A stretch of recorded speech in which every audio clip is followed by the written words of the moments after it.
right. Good morning, everybody, again. I hope your circle time was useful and helpful and got your day off to a lovely start. I see all sorts of yummy food. We should have gone down there. We'll have to jump down there in a few minutes. So we're going to go ahead and get started. I know we have some people still wandering in. No problem. We'll just... I want to say before we get started, we're going to introduce ourselves in just a second, but if you need to wander in and out, please, please, please feel more than welcome to do whatever you need to do to take care of yourself. This isn't going to be a particularly heavy workshop or talk that we're going to give, but please feel, we want you to be comfortable and happy. So whatever you need to do in and out, you're not going to disturb us at all if you do any of that work. So anything else before we really jump in? Okay. So we want to introduce ourselves, and then we're actually going to ask you all to introduce yourselves as well. We feel like it's really important to know who is in the room. So thank you for being here. Thank you for coming to this presentation. We hope that you find it really useful and informative. So one of the things that I'll invite you to do is ask us lots of questions as we go through this. Don't feel afraid. We'll have time for questions, but just, throw your hand up and be like, hey, I have a question. Interrupt us as much as you want. So my name is Stephanie Running Hawk Johnson, and I'm a citizen of the Oglala Lakota Nation, and I am the founding executive director for Local Context. We're going to give you a little background about Local Context, but we're really doing a lot of growing. So I've been here in this position since December, and it's really exciting to be part of this organization and to get to tell you all a little bit about what we do.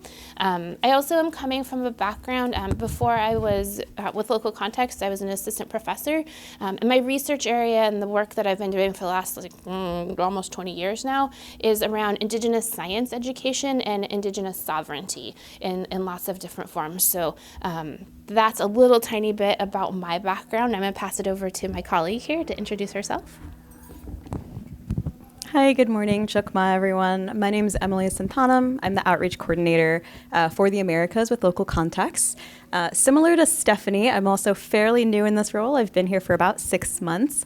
And before this, I've worked in museums and different curatorial and collections capacities. I was actually really lucky to work at my own tribe's cultural center, the Chickasaw Cultural Center in Sulphur, Oklahoma. I'm a citizen of the Chickasaw Nation with ancestry also in the Choctaw Nation and the Tamil people. Good morning. Good morning. Of South India. And before we get going and have you all sort of introduce yourselves and connect in that way, we do want to give a really brief sort of overview of what the day will look like, just to help orient all of you. Great. So plan for the first half of today is really, this is our workshop learning portion of the day. Second half of the day will be more active. So like I said, we're going to do some introductions to start with. Then Emily and I are going to give you an overview of Local Context, talk about the tools that we offer, make sure there's lots of time for questions in there as well. And then we want to show you a short film that Local Context has put together along with the Penobscot Nation. It's called They Returned Home. So we're going to show you that. It's really fabulous. We love it a lot. And it's really kind of groundbreaking work that was undertaken by the Penobscot Nation to restore their cultural authority within institutions. And when you see the video, you'll get a much deeper picture of what that looked like for them. A little bit about how, as Local Context, we were able to support the work that they were doing. And then we'll take a little break and eat some lunch. Great, yes. When we get back from lunch for the afternoon portion, we are going to have a brief sort of overview of some suggestions for getting started to just help sort of ground you all, and then engaging in a couple of group activities. So they will primarily be at your own table, so you don't have to do too much moving around unless you would like to. We'll have some share outs between both of those activities, and then end the day with some next steps and recommendations to sort of bring this work forward. So as we mentioned, we would love to get to know you all a little bit and understand sort of your contexts and where you're coming from. If you are interested, you are welcome to pass if you don't feel comfortable introducing yourselves in this space. But if you would like to, we would welcome you. We'll go around the room, and you can introduce yourselves with your name, your preferred pronouns, if you feel comfortable sharing those, and then your affiliations or organization from which you are coming to us. Would you like to start? I'm Laura, she, her pronouns, and I come from the Center for Brooklyn History. I'm Jamie. I use she, her pronouns, and I come from the Fairbanks Children's Museum. I'm Dominique. I also use she, her pronouns, and I'm also from the Center for Brooklyn History. Hello, Mountains. I'm Kate Bean, and Dakota. I'm known as Afro-Asian woman. I go by she, her, we on pronouns, and I am executive director of the Minnesota Museum of American Art. Previously, I was the director of Native American Initiatives at the Minnesota Historical. Joe Eggers, I'm the interim director for the Center for Holocaust and Genocide Studies, University of Minnesota, EM pronouns.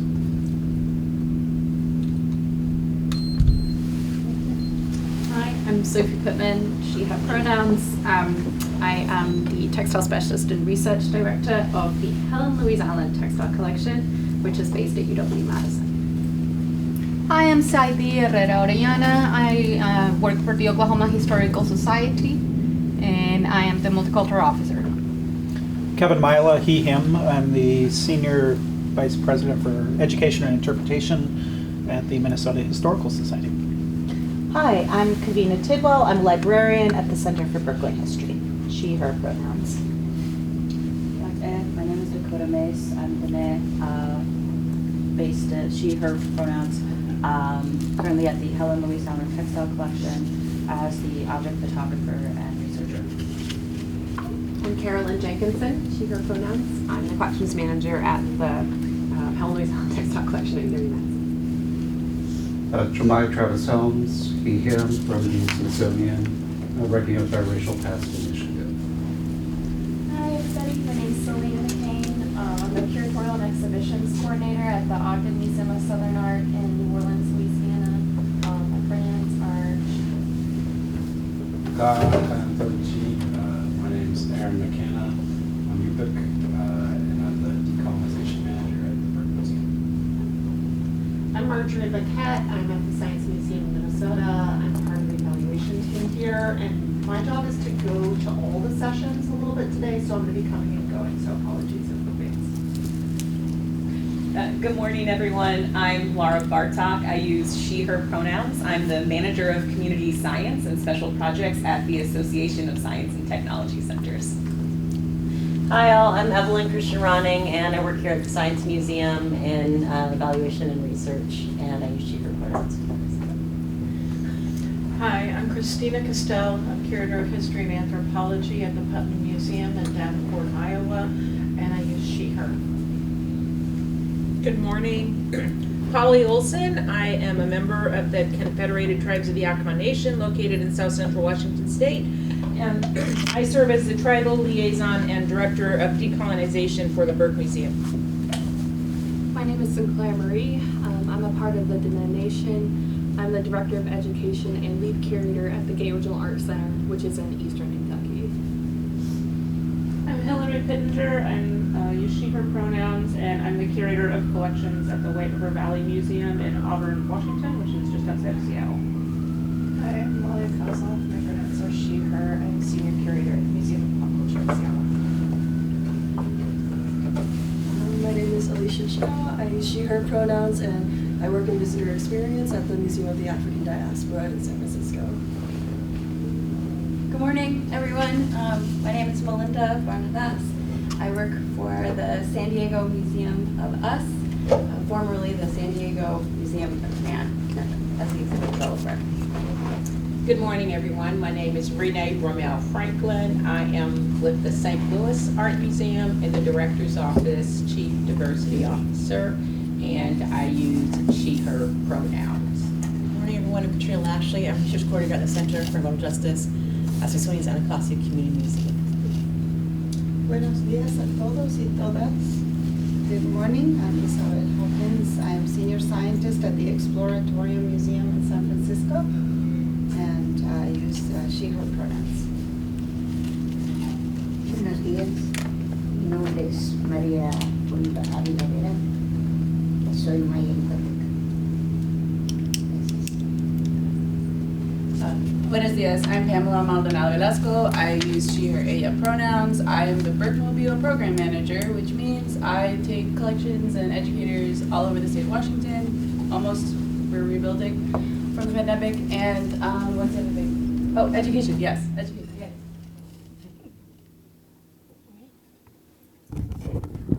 Great. Thank you all so much for sharing with us. It just helps us orient as well to be in the space with you for the rest of the day. So before we begin, we at Local Context do prefer to start with a land acknowledgement, especially given the kind of work that we're involved in, day out.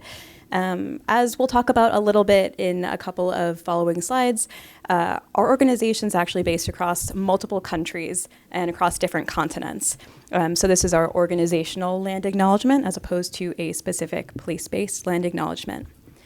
As an organization that transcends geographic and national boundaries, Local Context acknowledges that all of the lands and waters that we occupy are Indigenous homelands. We recognize the ongoing significance of these lands and waters for Indigenous people in the past, present, and into the future.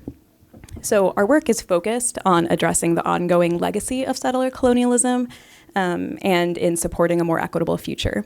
So we do a land acknowledgement to help disrupt that settler colonialism and also to help us all recognize whose lands we're on, as well as our responsibilities as guests here. I'd like to just add, with that land acknowledgement, it's not just a performative something that we're going to say to begin with. It's something that we really think about and encourage you all to think about, like, how do we actually take action? What are the steps that we're going to take? What are the things that we're going to do? So that it isn't just like some words on a page at the beginning of a presentation, right? That's really important to us. So I on a personal note, all of y'all from Washington State are making me really happy. I reside on the homelands of the Nimipu people, and so it's really exciting to get to have folks really close by. So yay. Okay. So we want to give you just a little bit of history about Local Contexts to start. And Local Contexts began in 2010, so we've been around for about 14 years now. And it started as an intervention to bring Indigenous cultural authority and data sovereignty back into cultural heritage spaces.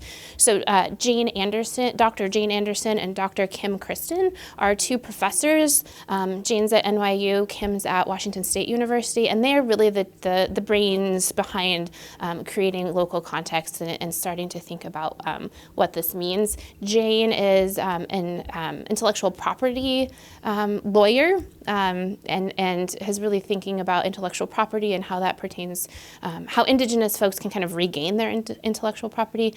Kim really thinks about technology and working with Indigenous folks in technological spaces. You may have heard of Mukutu. She's the brains behind that one. So they kind of came together and thought about how could we start to really reconnect Indigenous folks with their cultural heritage in a digital way. So the first thing that was created were what we call traditional knowledge labels, and they were created through multiple iterations and really in partnership with Indigenous communities. And we say Indigenous communities, as Emily kind of pointed out, we're talking about across the globe. So U.S., Canada, we have a lot of work here on Turtle Island, but also Aotearoa, New Zealand is a big place that we also have a lot of folks that we're working. So we started with those traditional knowledge labels, and labels, as you'll hear in our presentation, are something that Indigenous communities create and apply to their information, their cultural heritage items. And we followed that up with something that we call notices. And notices are for institutions and researchers to use, and we'll explain all of these in a few minutes. And recently, we're really excited that we came up with these things we call biocultural labels for biocultural collections and data that's being put out there. So that's kind of our newest thing. And we really started out, like I said, based out of universities in both the US and New Zealand. Excitingly, in 2022, we became a nonprofit 501c3 corporation, and we are incorporated through Navajo Nation. Also exciting, we've been growing. Like I said, we both told you we are relatively new to local context, so we're definitely in a growth phase right now. So we're really excited to be here and be talking with you all about this. Great, yes. So here we have a little slide about our team. As we mentioned, we're sort of all over the globe, but our team is primarily made up of our council, who helps sort of with the leadership and vision and growth of the institution, our organization, as well as our staff. So our staff is composed of a tech development and design team. So they've really helped us with our new hub website, getting that up and running, as well as our operations team and outreach team, of which I am a part. We're a team of 2. As mentioned, so we're an international organization based here in Turtle Island, as well as Aotearoa, New Zealand. So we do primarily connect remotely, but during convenings like this, we get to spend a little bit of time together in person, which is really sweet. So here's a map to give you a bit of an idea around our connections. So as you can see, our connections are especially strong in Turtle Island and New Zealand, which is primarily because that's where our team has been based so far. And while we are largely working in English, we are, putting in some effort to expand to other languages and geographical areas as well. I also want to pause and take a minute to talk about some of the terms that we're going to use today and sort of give context to how we're going to be using those terms. So when we use the term community, we're really using it as an international way to talk about First Nations, bands, tribes, iwis, land councils, and similar collective sovereign nations or sovereign groups with ancestral ties to lands and natural resources. And that's to lands where they live, where they occupy, or from which they may have been displaced. We follow the UN Declaration of Rights of Indigenous Peoples, which recognizes the sovereign right of Indigenous people to self-describe and also to determine qualifications for membership and citizenship. So we are not in the business of policing how identity, especially Indigenous identity, is expressed. When we use the term institution, we're referring to organizations that are stewarding or collecting Indigenous data or collections. And of course, there are Indigenous institutions. I worked for my own a couple of years ago, but we will always specify when we're talking about those cases. Finally, when we're talking about researchers, it's more of a self-evident term. We're primarily referring to individuals who are conducting research or generating data. And we do use these categories knowing that there is so much overlap, and many of us wear many different hats within our different roles and affiliations. So we do try to be inclusionary of that type of positionality, especially for Indigenous folks who are working within these spaces. So next I want to talk just a little bit about some of the foundational ideas and concepts behind local context. And so we kind of have to go back a little bit and talk a little bit about the history of how we got here. And, thinking about research and how items were collected, the methodologies that emerged in that process, they really remain to today within a colonial extractive logic. I was just at another conference and somebody was talking about coloniality, and I really love that because it really highlights the fact that this is an ongoing process. When we talk about settler colonialism, it is not something that happened in the past. It is an ongoing process. And so we really keep that in mind as we're trying to do this work.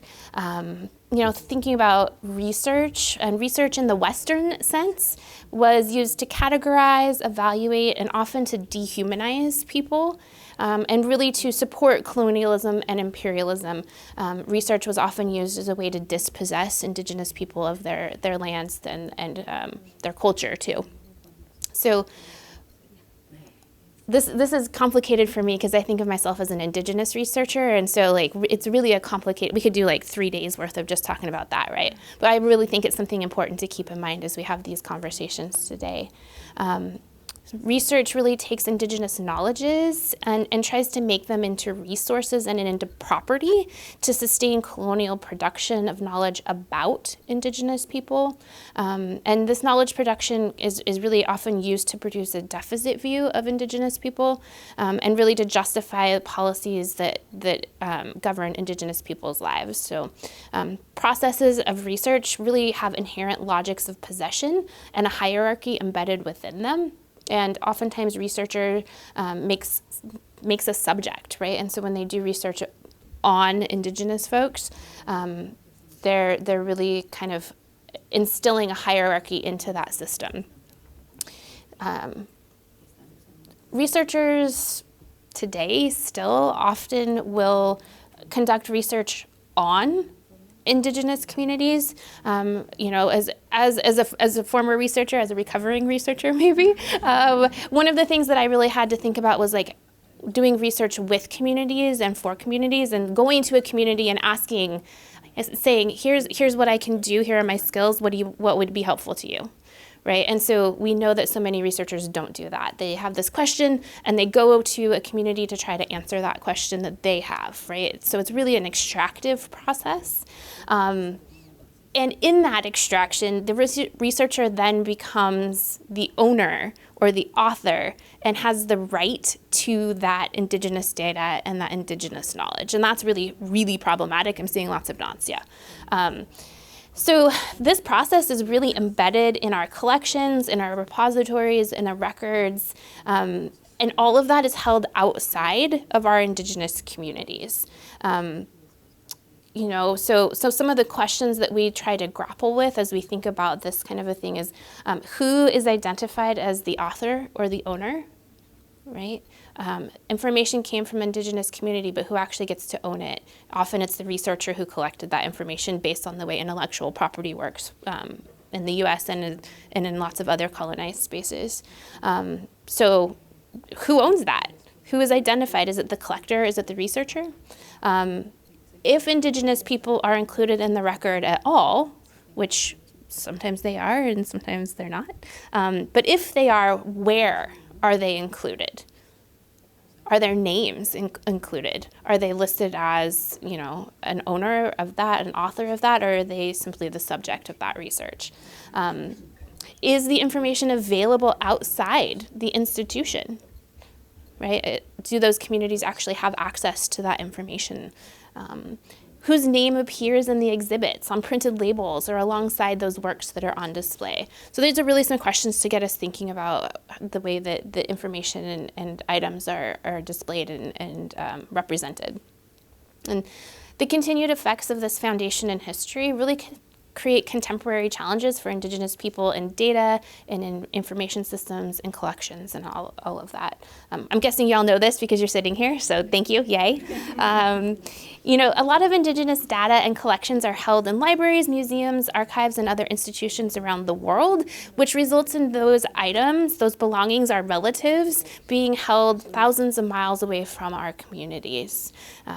And because of the colonial imperial legacy of how those materials were collected, significant information is often missing. It's not associated, it's not right there with those items anymore. So information like community names was often excluded, maybe not considered important, or just plain wrong when those things were collected. So there's a lot of misinformation and misattribution along with our collections, and that really continues to affect how communities today are able to find their information and then reassert control over their information or their items.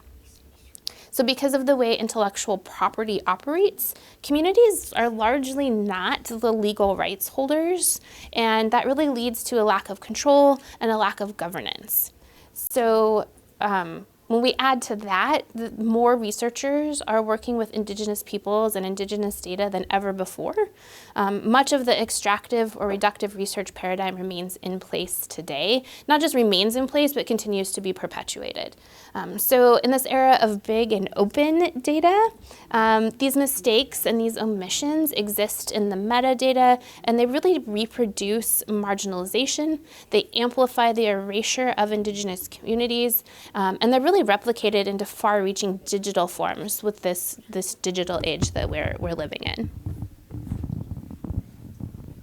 So with all of those challenges in mind, and also given the fact that all of you are here in this room at this conference, we're all sort of grappling with the question of where can we ethically go from here, and how can we maybe work to right some of these wrongs that are in place and continue to be perpetuated. So at Local Contexts, we believe that institutions and researchers have a responsibility to disclose Indigenous collections and data, and to recognize Indigenous rights and interests. So as Stephanie mentioned, to help with that, we did create notices. And the notices were developed to help sort of foster and create pathways for partnership, collaboration, and support for Indigenous cultural authority. So we're going to tell you about these notices. And our local context origin really is with the traditional knowledge labels. We're going to talk about those in a little bit because most of you in here are from an institution, so we want to give you the information about notices first because we think that was probably the first step that any of you might be interested in taking. So the notices were really developed when our leadership came to find that institutions and researchers, they're on their own journeys in this work. Thank you for being on that journey. And you all can do something to help make visible Indigenous data and Indigenous collections. And by doing that, Indigenous communities can find their knowledge, their belongings, their relatives, their ancestors, and really be part of the decision-making process about their access and use. This is obviously the right thing to do. NAGPRA also tells you this is something you have to do at this point, right? Yeah, so good for them, yay. So our notices are digital tags, and they're digital tags for labeling Indigenous data and Indigenous collections. And they were designed to be flexible. We realized that people are coming from a wide variety of backgrounds, collections, and so we need these to be flexible for people to be able to use them. A notice could be used on a website. It could be used in a collections database, or more specifically, could be on a single item of cultural heritage or a single item in a data set. So we describe these in 3 categories, and each function to communicate slightly different Indigenous interests. So you can see some examples up here behind me at the moment. And so the first one is our engagement notice. That top one up there, it's called Open to Collaborate. And this notice is for an institution or a researcher to commit to ethical, reciprocal engagement with Indigenous communities. We'll show you some examples, but basically institutions put this notice up on their information on their website to say that we really want to work with Indigenous communities. We're open to collaborating with communities. And oftentimes this is where we see institutions start. This is kind of the entry point for institutions into using our notices oftentimes. Okay, the next one are the disclosure notices. And these notices are for identifying and sharing where there are Indigenous collections. This is really working towards that challenge of supporting communities to be able to find and access their collections and their knowledge. And we have 3 different disclosure notices. One of them is attribution incomplete. So this is one where the institution, you all often know your collections better than anybody. You know that this information is connected to an Indigenous community, but you're not sure exactly all of the information that goes along with it, right? That information is missing. So you can put this notice on it and say, hey, we know this is connected to an Indigenous community, but we also know that there's a lot of information that's missing. We also have a biocultural notice. And so biocultural is kind of self-explanatory, and we'll again give you some examples, but this is information that is oftentimes coming from lands that are should be, ought to be controlled by Indigenous people. They aren't always, of course, anymore. But the community would know about the uses of that information. And then we also have our traditional knowledge notice. So, this information is cultural knowledge for an Indigenous community. The third category is called collections care notices. Those are these ones here, and you'll notice that they look a little bit differently. And these were actually developed recently, within the last year, and we did this in collaboration with the Smithsonian National Museum of the American Indian. These ones were created for collections in physical storage that are stewarded outside of communities, and they're really to make clear when specialized cultural care is needed to be taken with those collection items. Unlike other notices, these ones are designed to be printed to physically label collections and spaces. They're only used after consultation with communities. So communities really get to help decide how these notices should be applied. We don't really have any examples of this one to share with you. And the reason is that these are an internal facing tool. This is not something that would be external facing. This is really something that NMAI is using internally for the people who work there. So we can talk about these if there's something you're interested in, but they're not an external facing tool. Yes? No, please. Can you repeat what you said about Eric? Yeah, so these are the collections care notices, and they are for an internal use, so that people who work with the collection know to take specific care of the cultural items that are in that collection. The community has to be consulted to say like what kind of care needs to be taken. Yeah. You'll see, we're going to show you some labels as well, but you'll notice that there are actually a lot fewer notices than there are labels. And this is because the labels are more specific and they're being used by communities on their own belongings and their own information. So communities can give a lot more detail about an item than an institution can. So there's that. The notices are really applied by institutions and researchers who are stewarding those belongings and that information. And they're really being used to clearly identify that Indigenous rights and responsibilities are present, not what those rights and responsibilities are, because saying what those rights and responsibilities are is the right of the community that item came from or that information came from. All right, so here we're going to give you a little bit more information about the different parts of a given notice.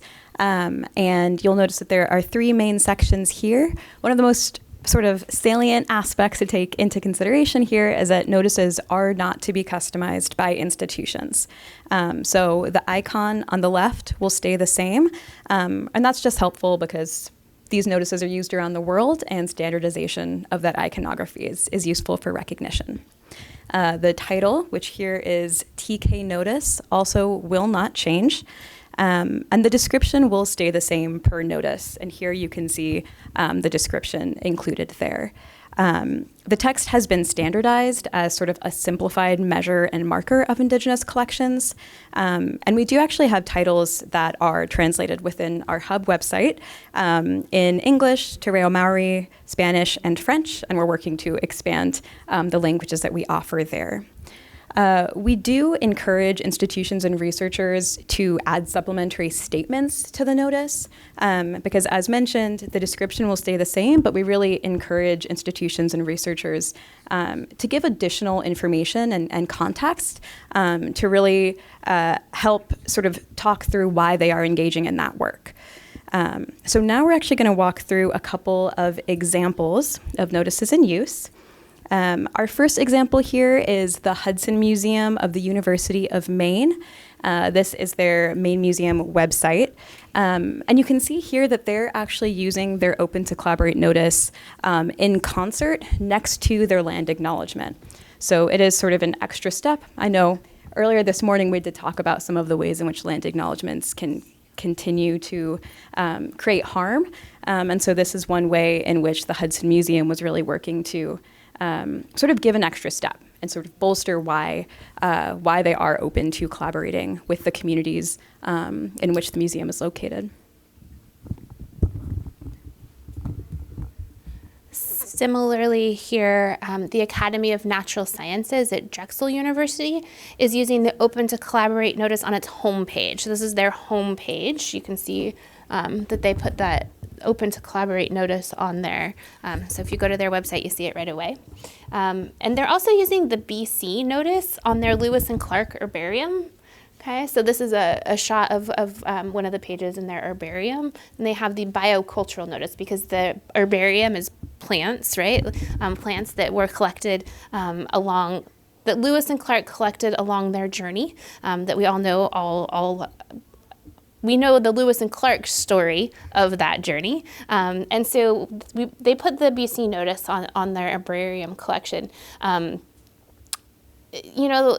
The records, so I actually was just at Drexel University a month ago for the kickoff of the kickoff meeting for this big project that they're doing about restoring the Lewis and Clark collection. And it's really interesting, the work that they're doing. And they really, they're struggling to figure out how to do this in ways that honor Indigenous knowledge, and using the labels and notices is one way that they're starting to try to connect with the communities that those samples came from. There's a lot of work to be done, but it's a step in the right direction.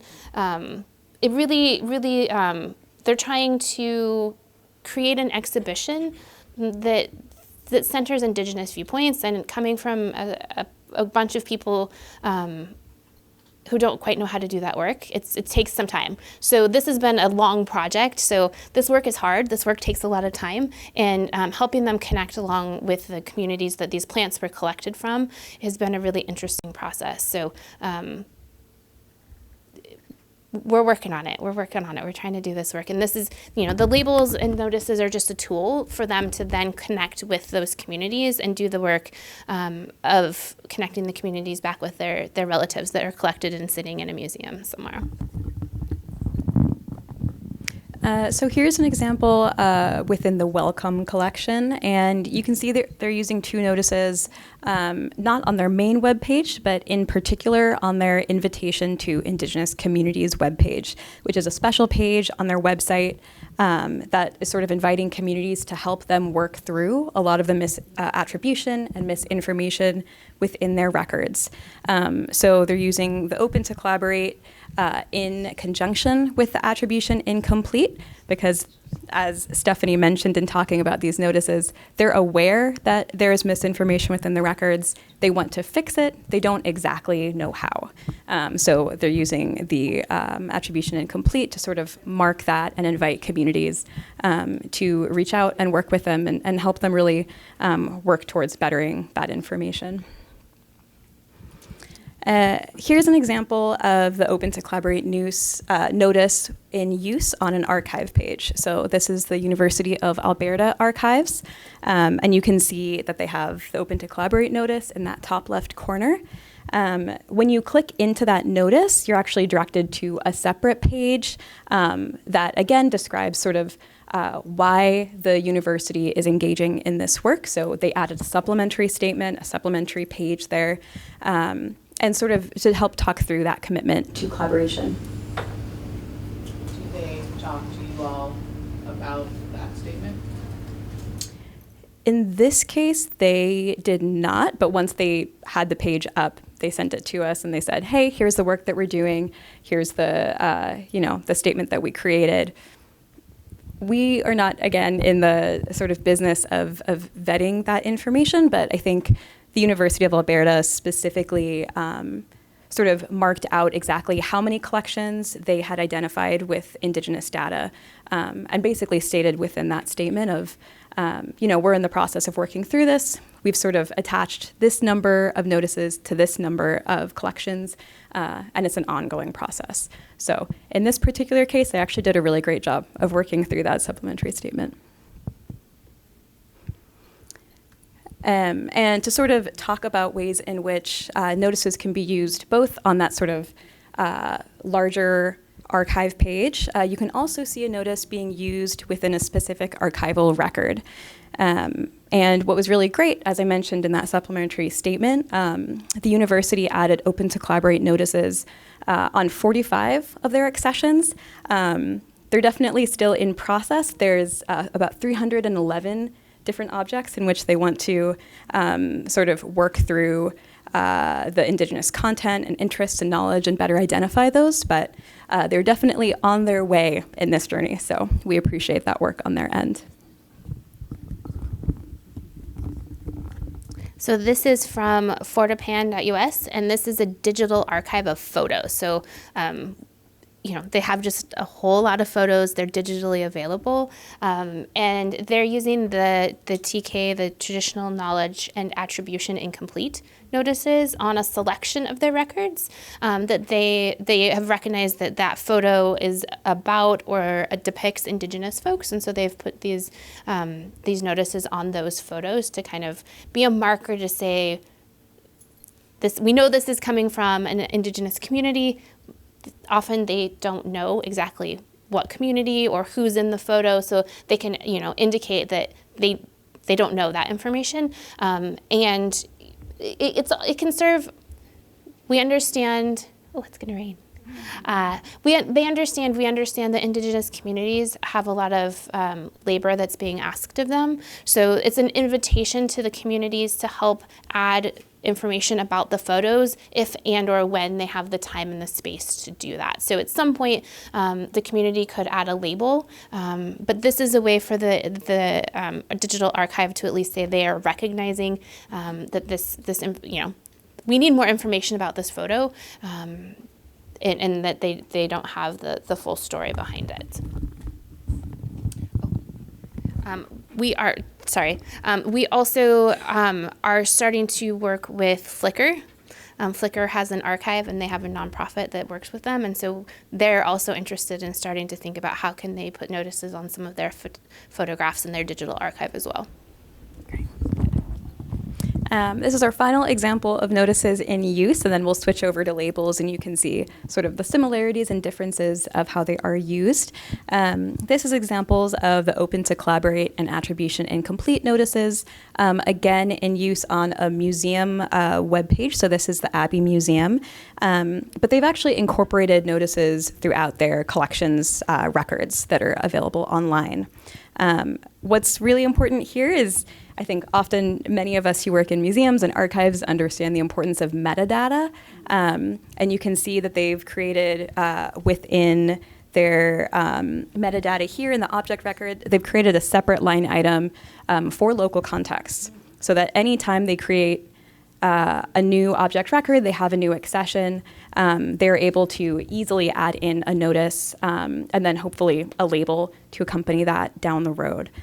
And I do want to note that they have applied notices to every object within their collection, which is a pretty fantastic undertaking. And again, they were already working with nations within the area in which the museum is located, but they just wanted to add sort of this extra layer of visibility when it comes to this is the work that we're working to do, and these are, the things that we know about our collection, these are the things we don't know. And I think that level of transparency is really critical in this day and age. Yes? I have a question. I'm from a hands-on science museum. We do not have a collection. On the other hand, we did collaborate with Ramaytush to develop our land acknowledgement over a period of over a year. So I imagine, and I would love to know how to put the willingness to collaborate notice in our website.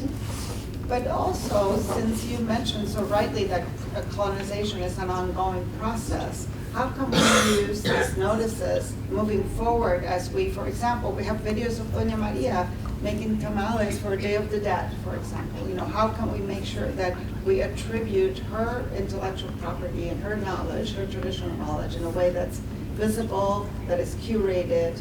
So for a science museum, how could your amazing work be part of how we move forward in our curation of knowledge?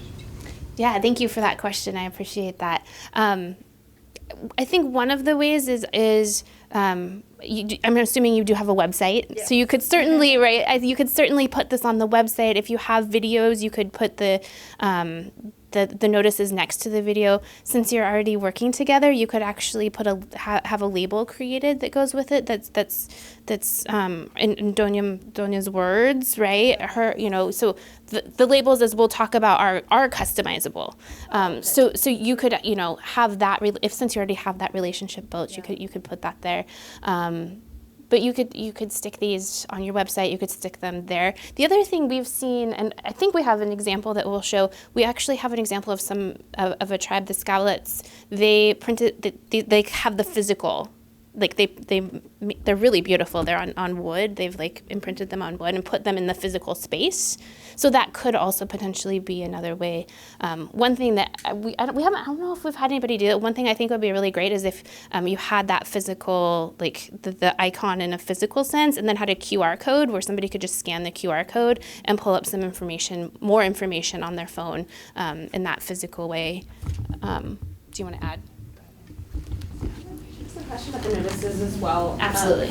So if an institution kind of makes the decision about like how and where they want to display these notices, in the experience of when you've worked with them, is there always or is there ever a like set protocol with what that means, like what the channel is, whose responsibility it is to follow up?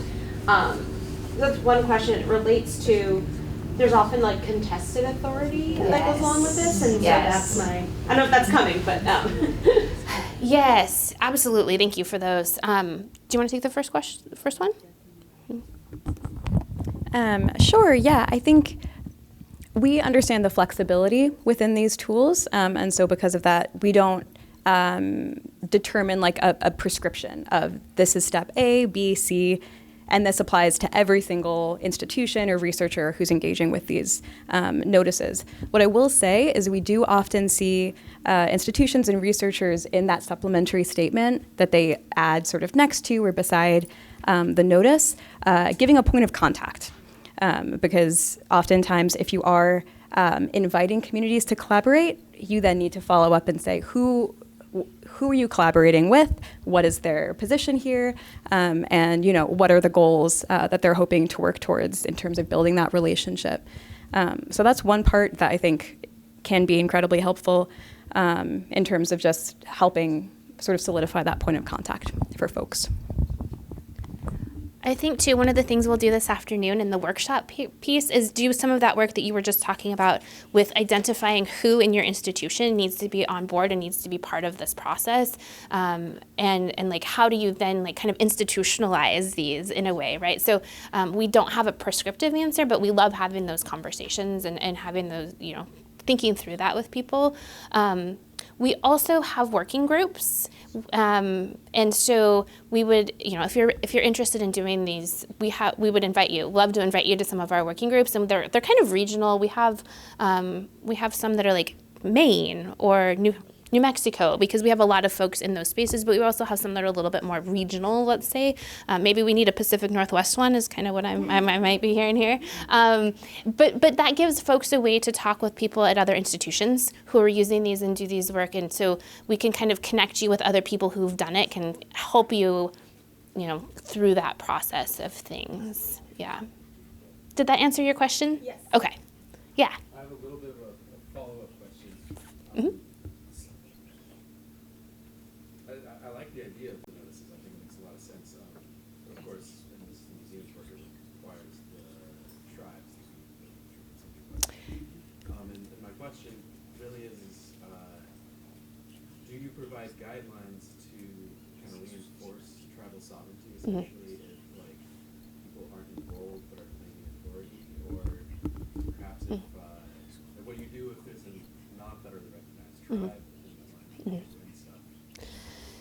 Yeah, and actually I think that this kind of hits the part that I missed of your question. So this is messy work. Because of settler colonialism, we have these a federally recognized tribe versus a state recognized tribe versus a group of people who aren't recognized but who, we would say absolutely are an indigenous community. So there's not an easy answer to that. And so it's something that we have to really think about, talk about, work through with folks. Generally, we usually try to give the benefit of the doubt to indigenous folks, right? And see, it's hard. It's messy. There's not an easy answer. And really, like, if in a group of people is an Indigenous group and they really want to do this work, nobody's going to put in the time and effort and labor that it takes to do this just because it makes them look good, right? Like, we're not seeing that folks are trying to do this in a way that's taking claim when they shouldn't be taking claim over something. We haven't seen that yet. This is it takes time and effort, and folks generally don't jump in. That said, there are times where territory overlaps, or there's an artifact that maybe because the attribution is incomplete, maybe it could be, is it Penobscot or is it Passamaquoddy? Right? So there are those times where there is some overlap. We also see that sometimes in Aotearoa, which iwi, right? Because they're much more closely aligned sometimes, like those cultural aspects. So it's a conversation. It's talking with the people. It's trying to figure out, it's really about bringing people into conversation. And there's not an easy answer to that question other than we just got to talk to each other. Do you want to add anything to that? Yeah, I'll just say specifically in that case of sort of overlapping territories, potentially not knowing the exact tribe from which an object came from. Our labels in particular, we have a multiple communities label, which was specifically designed to address some of these issues. And I think the great thing about our labels is it's not like you can only do one per object, or you can only have one community attach labels to a particular object. We've actually seen cases, and we'll actually touch on one of these examples later on with our label slide deck. But we have seen collections working with 3 iwi in New Zealand, for example, because these particular biocultural specimens were collected on lands in which that territory was overlapping. So they built those conversations with those 3 different iwi. Those 3 iwi selected the labels that they thought applied best to that particular object, that particular biocultural specimen, and all of those sit next to each other. So there's not this hierarchy of one gets preference over the other. They're all sort of allowed to be sitting in that space so that you can understand that so many of these collections are really exactly complicated and messy. And there are, not competing interests, but I think, abundant interests there. Any other questions before we dive in? This is actually a great place for questions on notices because we're about to dive into labels. With that acknowledgement that there may still, new knowledge may be added, is there ever a time when attribution incomplete gets taken off? Or do we acknowledge that our knowledge is always incomplete? Yeah, well, what I will say is we have often seen institutions who are in the beginning steps of the work applying open to collaborate attribution incomplete for particular objects.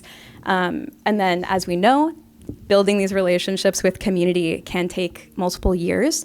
So we've seen institutions use the notices almost as a placeholder until they work with the communities customize, develop their own set of labels, and then those labels actually through our website, through our API, there can be an automatic transfer of data between our website and the collection repository so that, within an instant, that notice can then be updated into the label that the community customized on our website. So there definitely are cases in which, the notices are sort of used as a placeholder of like, this is work that we know is going to take some time.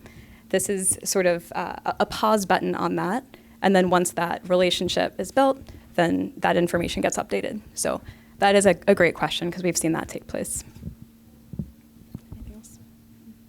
I'm not sure if this is an appropriate thing to talk about, but to me, this is asking for unpaid labor. And so have you seen museums figure that out or figure out pathways to employment by having this be an experience, in the museum field that somebody can build on? Yeah, no, I was just going to say at the end of this talk, we're actually going to talk about some of the ways in which the mini grants could potentially help fund that labor with, committed and continued collaboration with communities. we are all for paying Indigenous communities for this labor. And actually, part of the reason we created the notices was really to take away some of the labor that communities are often the ones who have to reach out. They're the ones who have to inquire. They're the ones who have to physically go to these spaces and figure out where their belongings are located. So we are in full support of institutions and researchers reallocating some of their funds towards Indigenous communities, doing that work with them. I think, unfortunately, oftentimes what we've seen so far is that that's grant funding, and grant funding is, as you know, on a cycle and it runs out. So yes, we've seen lots of grant-funded projects where the grant, you write into the grant to fund the community to do the work. I'm actually working on trying to get some funding to ask communities that are interested, when the community is ready, to have that grant funding available for them. I don't think we've seen anybody make it a permanent position yet. I mean, that would be amazing, right? That would be super cool. We have seen some communities who were their cultural heritage officer or person is kind of one who's already being paid to do some of that work, to kind of step in and do some of this kind of work if it's something they want to do, obviously.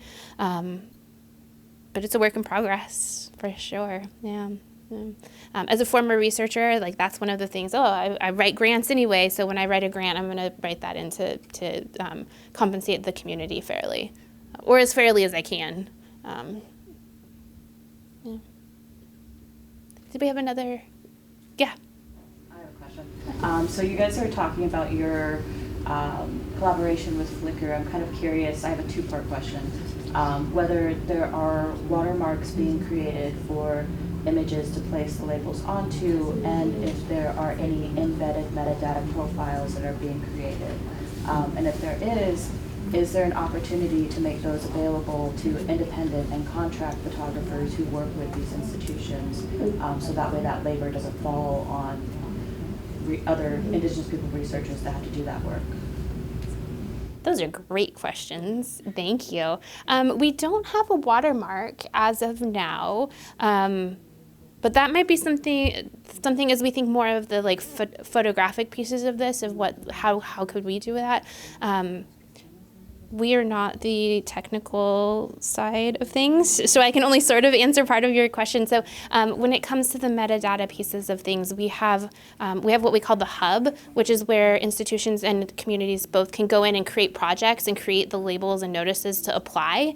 And so when a notice is applied to somewhere, you have to work through our system to be able to do that. So you can't just you can't just download it and throw it everywhere that you want to, right? We do have a way of kind of controlling where the icons and where the notices can be placed. Somebody else could explain exactly how that works much better than I can, but we do have that process in place.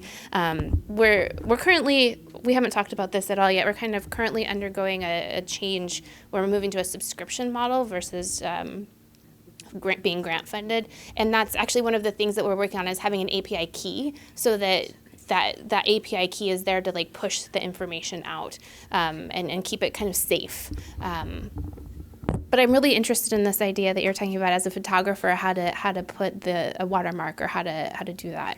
I don't have a great answer for that though. I don't know if you have any other. Yeah, the only other thing I would add is, in addition to our regional networks, we do have a technical implementation working group, and many of the folks who are involved in that work do exactly what you're talking about, or sort of trying to work to create plugins for different, collections management databases, dams, all of that. So I know that there was a plugin created for archive space, and we're working towards figuring out sort of where in the metadata local context tools can be included within Darwin Core, for example, and EMU as well, because we have had folks using EMU. And I think the really sort of interesting thing is, as we said, it's not a one-size-fits-all. So what might work for one tech implementation team, working with one dam in one museum context, it might be slightly different from what another institution does. And I think, we're excited for folks to sort of experiment in those ways and also talk through in communion. So those working groups can be really great places for folks to kind of chat through maybe challenges or ideas. or potential watermarks. So yeah, great question. Sweet. You said you're moving to a subscription model. Do institutions have an ongoing payment to use these? And what happens if that payment lapses? Yeah. So this, yes, we are making this change to a subscription model. Local context will always be free for Indigenous communities, flat out 100%.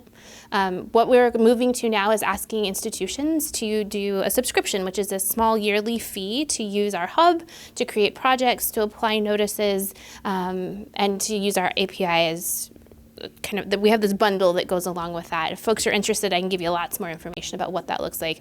And we have a range of different sizes of subscriptions. So from individual researcher all the way up to a large institution at different price points, depending on how many projects you want to do and how many people are working on these projects. And we're really thinking of this as a reparative model. It's a way for institutions to actually do something, to put a little bit of like skin in the game about, we really actually are trying to connect with Indigenous communities, and this is a way to show that they're really serious about doing that. So yeah, we do have the subscription thing that and I'm happy to talk about that more if people are interested in it. But did that kind of answer the question? Okay. Yeah. Other questions about the notices? Yeah? Another question. In terms of, obviously, if your plan works, as it appears to be working, the symbols will become more ubiquitous. Yes. That said, they don't currently necessarily mean things to people visually. Are they always accompanied by text? Yes. And linking? Okay. Yeah, so you'll always have the icon, you'll always have the label, and you'll always have a description. Yes. And different places, like on websites and things, are kind of making that look a little bit differently. The icon is for each one is always going to be the same, but there is some flexibility in that. But yes, absolutely, those three pieces are always present in some form. That's a great question. And we hope, obviously, we hope that at some point the icons become something that folks recognize, kind of off the bat. But taking over the world, yeah, one notice at a time. Do you have a central repository where people can go and see all the institutions that are using your labels, rather than people sort of randomly hunting around collections hoping they use the labels? Well, I will say part of the reason we created our hub website, is so that there is a full directory of folks who are signed up on the hub, folks who are engaging with this work. And when you click into, for example, the University of Alberta hub account webpage, you can see all the places in which they applied notices. And once they work with the community, you'll be able to see where those labels are applied for particular projects as well within their database or within their website. So that really is a place for folks to sort of connect, reach out to each other, and also get to know who's already engaged in this work, especially for communities to then know which institutions they feel safe working with and collaborating with. That's through you have to be subscribed to access that, or is it publicly accessible, that list? Our registry is currently publicly accessible. Mm-hmm. And I would anticipate will stay publicly accessible. Great. Yep. Yeah. What would these labels look like for a more like contemporary exhibition or artwork created by living artists today? That is a great question. I will say one of our most recent labels that we created, and again, we're about to jump into the labels, but one of the most recent ones that we created in collaboration with community was TK Creativity label, which is essentially sort of for that contemporary artist use, to really just say, like, this artist is drawing from, personal tribal experience, or is using these particular resources or materials that are associated with the traditional knowledge from where they come from. So that's one example that we're really excited about, and really hope that it ends up taking off within especially contemporary gallery and art spaces.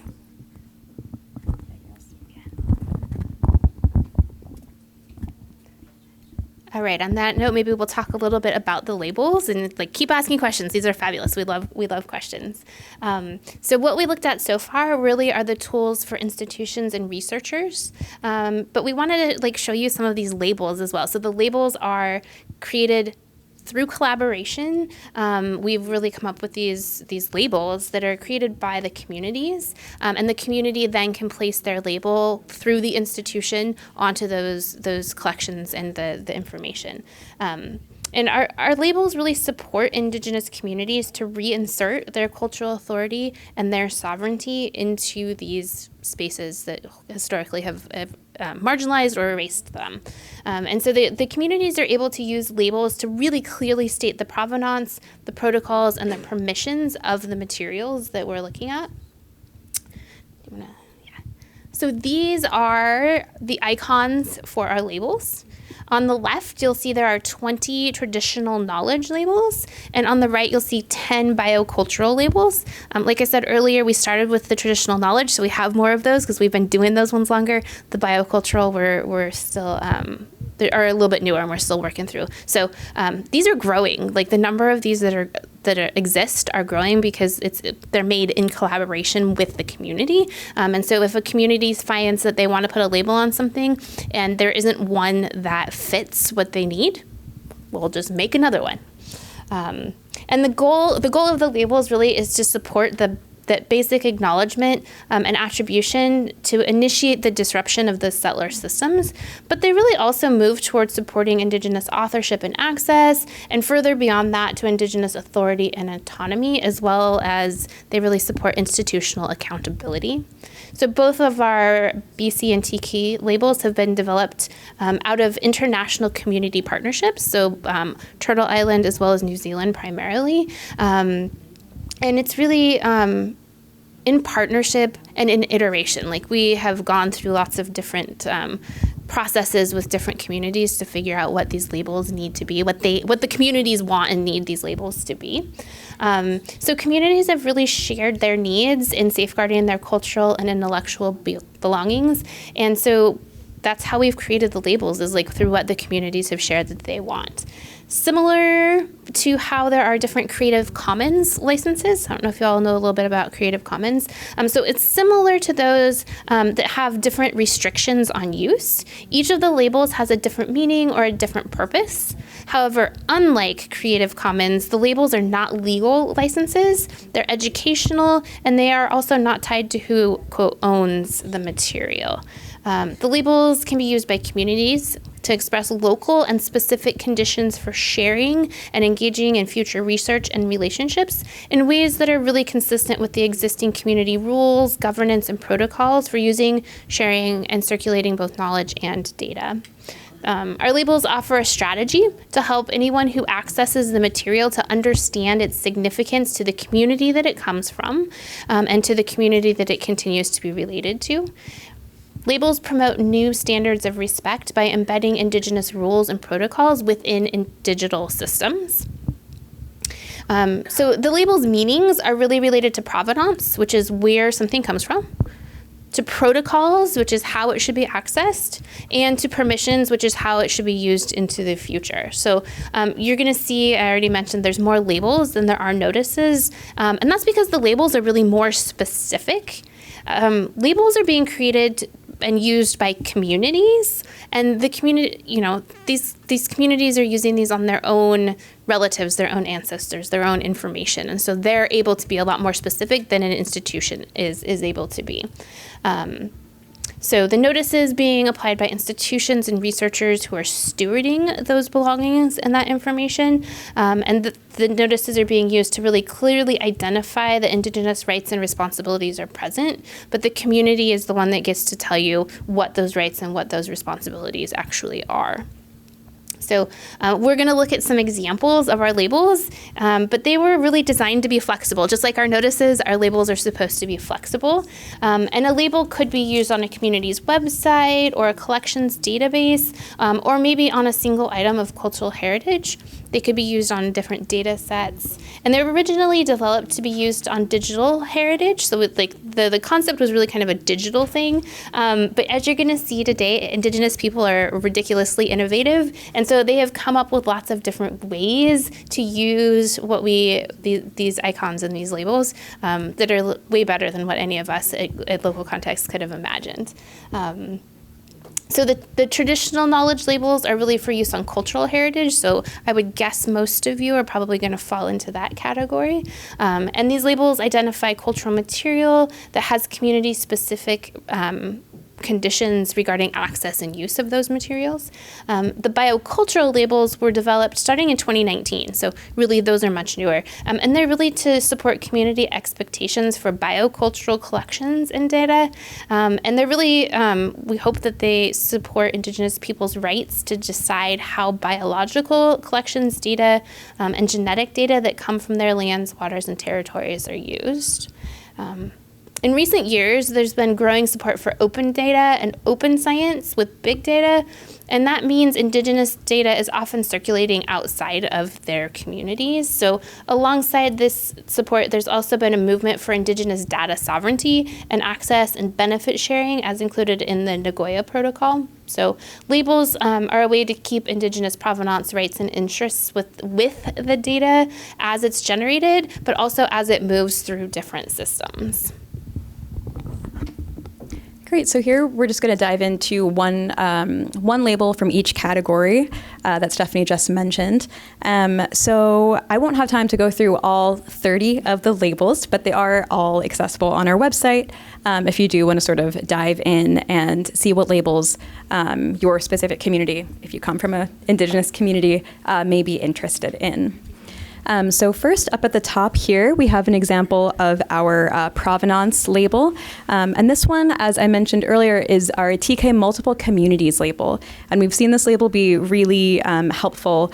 So a community might use this label, again, if there are multiple communities that have responsibilities of custodianship or stewardship over specific material. And multiple community labels can be used on one record. Beneath that, we have an example of one of our protocol labels. This is one of our favorite. This one's called the TK Seasonal label, and it's really all about connecting knowledge and land. So a community might use this label if there are seasonal associations with material. Within an archive, you can use this label to say that a particular song or story or chant should only be accessed during a particular time of the year. And so we found that very helpful. Beneath that, we have an example of one of our permission labels, and this is our TK non-commercial label. So a community would use this label if they would like their belongings or their material to only be used for non-commercial purposes. And I will note there is a TK and BC version of this label, and there's also TK and BC open to commercialization labels for those communities who are interested in potential commercialization, particularly over biocultural specimen. So here we're going to dive into sort of what the labels look like and how they're different from the notices. So as we mentioned, labels can be customized by Indigenous communities, not by institutions and not by researchers. You can see here that each of the labels does come with template text. Here you can see that in the description. But to further support community sovereignty, communities have the option to customize the labels as much or as little as they feel is relevant.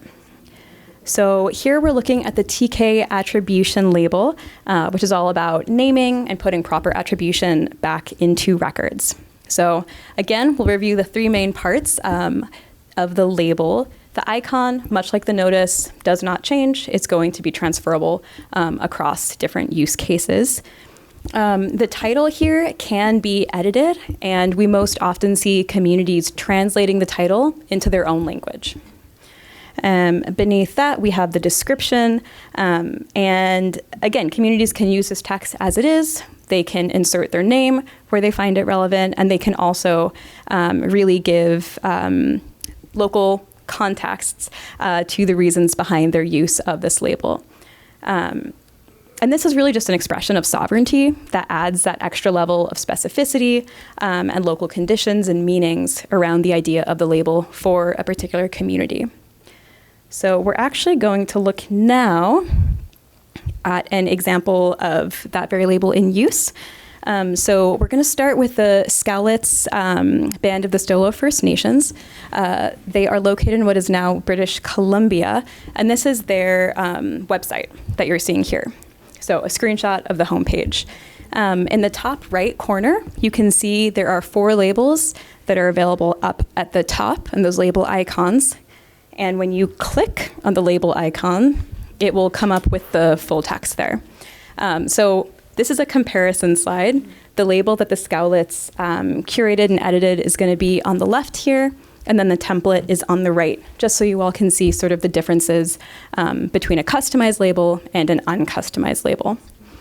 So to start out with, the Scowlitz translated the title into their language, Hulkamelam, and you can see that in that top left section. And that little play button is actually a recording of someone from their community speaking the title as well. So that is an option within our website to upload sound recordings from a particular language. The label text they've also edited to really help describe and sort of give broader meaning to what the label means to them and their community, which is really all about telling their own story within their own words.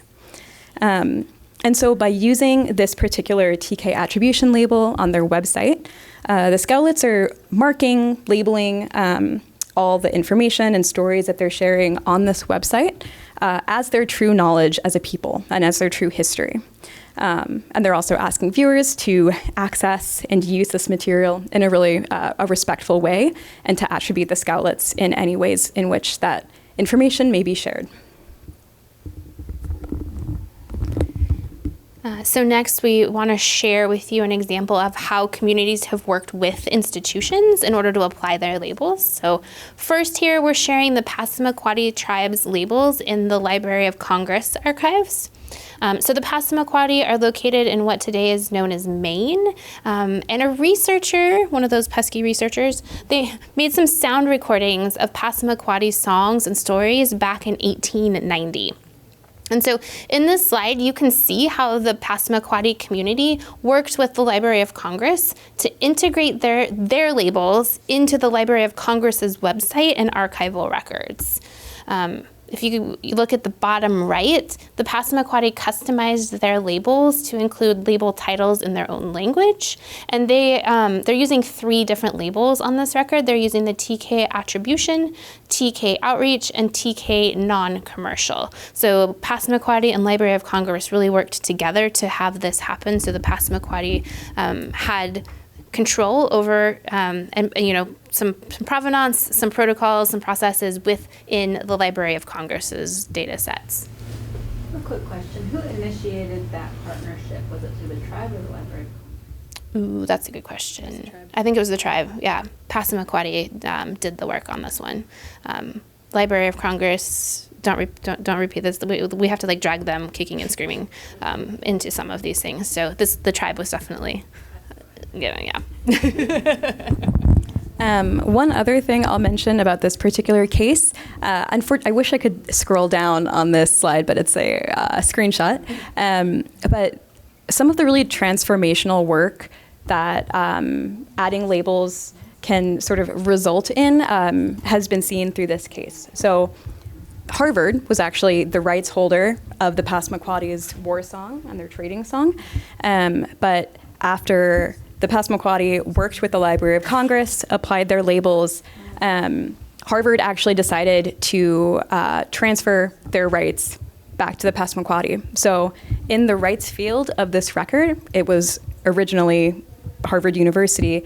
And Harvard University asked the Library of Congress to change that text to say, if you are interested in accessing, using, sort of promoting any of the belongings of the Passamaquoddy, you have to go to them to work through that relationship. So we think, sometimes adding a digital marker or tool can feel like it it's just one step that doesn't really lead anywhere. But in this particular case, it actually led to some pretty fantastic work in rethinking whose rights and responsibilities should be associated with this material. Have you encountered any conflicts between, say, rights holders and the placement of like a non-commercial label, for example? So, you know, a rights holder who might want to commercialize, for better or for worse, versus a community that wants it to be non-commercial. We have not yet encountered that, but I can certainly see how that. So a lot of the biocultural labels are currently being used by iwi in Aotearoa currently, and so. We'll show. I think we'll show the example. Like they've done some really cool things with these. But this is an extra legal framework. There's nothing legally binding about using a notice or a label. And in fact, that's kind of why we came up with them, was to kind of bypass that whole system. But what it does mean is that if somebody wishes to move forward with commercialization, we don't. Through the labels and notices, we don't have a legal way to stop them from doing that. Now, tribes and nations may have other ways of trying to stop that from happening and to reclaim that control over that item. Sadly, we can't assert that this way. So it's sort of like an institutional way of expressing the wishes of the community. Yes. That says, you know, this is sort of copyright adjacent, not interesting. Okay, Yeah. that makes sense. I wish we could make them do what we wanted to, but. The only other thing I would add about that is the labels are a very clear way for, you know, if somebody does decide to go around the wishes of the community, they can never say that they didn't know. And I think that's pretty critical too, is just having that knowledge front and center, which I think, you know, is one way of maybe suggesting people do the right thing. So this is actually an example with Manaki Whenua, which is a collections database in Aotearoa, New Zealand. And as I mentioned, they worked with 3 different iwi within their collections database.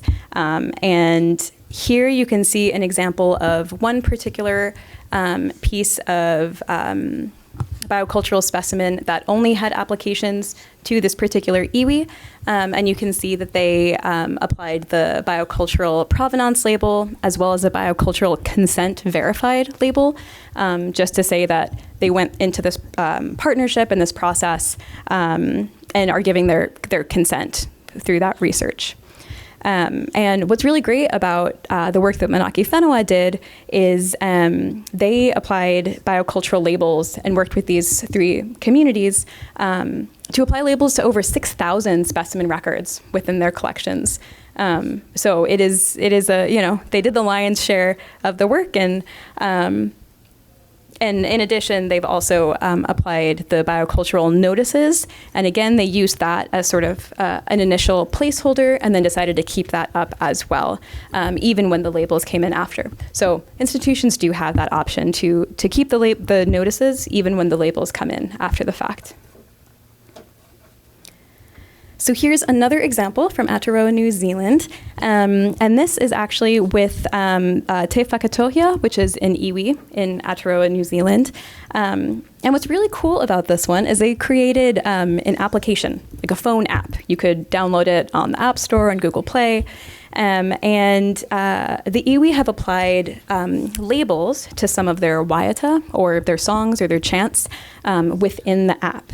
So iwi members can log into the app and they can see more songs than the average person would be able to, given the different protocols and permissions. And the labels are really guiding the use of these waiata, again, by both iwi members and also by non-iwi members. So the labels help define how the waiata should or should not be shared, and also how they should be attributed.